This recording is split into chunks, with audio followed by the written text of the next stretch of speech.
History point में आपका स्वागत है। इस वीडियो में मैं आपको 5 शॉर्ट हॉरर स्टोरी सुनाऊंगा, तो इस वीडियो को अंत तक देखिएगा। और अगर आप इस चैनल पे नए हैं तो प्लीज मेरे इस चैनल को सब्सक्राइब कर दीजिएगा, क्योंकि मैं ऐसे ही वीडियोस इस चैनल पे लाता रहता हूँ। एक 12 साल की बच्ची अपने रूम में बैठ के पढ़ाई कर रही थी। तभी उसकी मॉम उसे आवाज देती है और बोलती है कि बेटा नीचे बेसमेंट में आना, मुझे यहाँ तुम्हारी कुछ हेल्प चाहिए। तभी वो बच्ची नीचे आ रही होती है और जैसे ही वो बच्ची सीढ़ियों से उतरती है तो वो देखती है कि उसकी मॉम उसे इशारों में किचन में बुला रही है। वो बच्ची किचन में जाती है और अपनी मॉम से बोलती है कि मॉम, आप तो अभी मुझे बेसमेंट में बुला रही थी, तो आप किचन में क्या कर रही हो? तो उसकी मॉम बोलती है, बेटा तुम्हें वो बेसमेंट से बुलाने वाली आवाज मैंने भी सुनी थी। ये कहानी एक एलिस नाम की औरत की है। एलिस को स्नेक बहुत पसंद थे, इसलिए एलिस ने अपने घर में एक पाइथन पाला हुआ था। सब कुछ ठीक जा रहा था, पर एक दिन उस पाइथन ने खाना खाना बंद कर दिया। एलिस ने कई दिनों तक देखा, पर उस पाइथन ने खाना नहीं खाया। फिर एक दिन एलिस पाइथन को डॉक्टर के पास ले गई। जब डॉक्टर ने उस पाइथन को देखा तो वह हैरान हो गया। डॉक्टर ने एलिस से पूछा कि क्या आप इस पाइथन को अपने रूम में सुलाती हो? तो एलिस बताती है कि यस डॉक्टर, मैं इस पाइथन को अपने रूम में ही सुलाती हूँ और ये रात भर मुझको ही न जाने क्यों घूरता रहता है। तो डॉक्टर एलिस से फिर पूछता है कि क्या आपने स्नेक में कुछ और अजीब नोटिस किया है? तो एलिस बोलती है कि हाँ डॉक्टर, मैं जब भी इसके पास जाती हूँ या इसके साथ खेलती हूँ तो ये मेरे ऊपर लिपट जाता है। तो डॉक्टर बोलते हैं कि ओ माय गॉड एलिस, अच्छा हुआ कि तुम इस स्नेक को मेरे पास ले आई। मुझे समझ आ गया कि ये खाना क्यों नहीं खाता था। एलिस, ये खाना इसलिए नहीं खाता था क्योंकि तुम इसका खाना थी। अब मेरी बात सुनो, ये रात को तुम्हें इसलिए घूरता था क्योंकि तुम इसकी शिकार थी। ये तुम्हारे ऊपर इसलिए लिपटता था क्योंकि ये तुम्हारा साइज ले रहा था कि इसे कितने दिन तक खाना नहीं खाना है ताकि ये तुम्हारे को अपने पेट में स्टोर कर सके।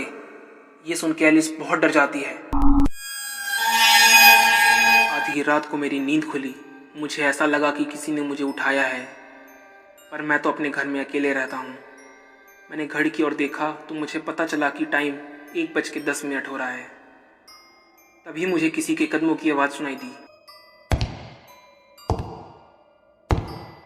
धीरे धीरे वो आवाज बढ़ती गई और फिर मुझे गेट पे एक नॉक की आवाज सुनाई दी। और तभी मेरी आंख नींद से खुली।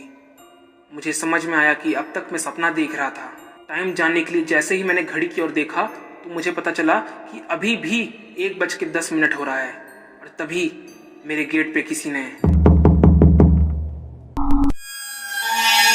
मैं अपने बेटे को एक कहानी सुनाता हूँ और अपने बेटे को गुड नाइट बोल के उसको सुला देता हूँ। जैसे ही मैं उसके कमरे से निकलता हूँ तो मेरा बेटा आवाज देता है मुझको और बोलता है कि डैडी प्लीज आप मेरा एक बार बेड के नीचे देख लो, मुझे लगता है कि मेरे बेड के नीचे कोई है। मैं उसके बेड के नीचे देखता हूँ तो मुझे पता चलता है कि मेरे बेटे के जैसा दिखने वाला एक बच्चा नीचे बैठा हुआ है।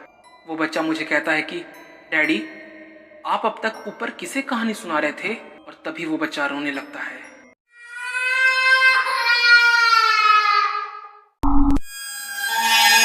ये बात समर हॉलीडेज की है, जब एक 24 साल का लड़का छुट्टियों में अपने घर पहुंचता है। जब वो लड़का अपने घर पहुंचता है तो उसे पता चलता है कि उसके मॉम और डैड कुछ दिनों के लिए टाउन से बाहर गए हैं। रात को वो लड़का अपने डैड को फोन करता है और डरी हुई आवाज में अपने डैड से पूछता है कि डैड, क्या भूत और प्रेत सच में होते हैं क्या?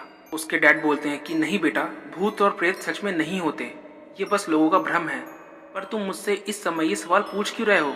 तो वो लड़का बोलता है कि डैड, आपकी मेड ने मुझसे कहा था कि बेटा भूत और प्रेत सच में होते हैं। तो उसके पापा बोलते हैं, बेटा जितनी जल्दी हो सके अपना सामान पैक करो और उस घर से बाहर निकलो। तो वो लड़का पूछता है अपने डैड से, पापा आप मुझे घर से निकलने के लिए क्यों बोल रहे हो?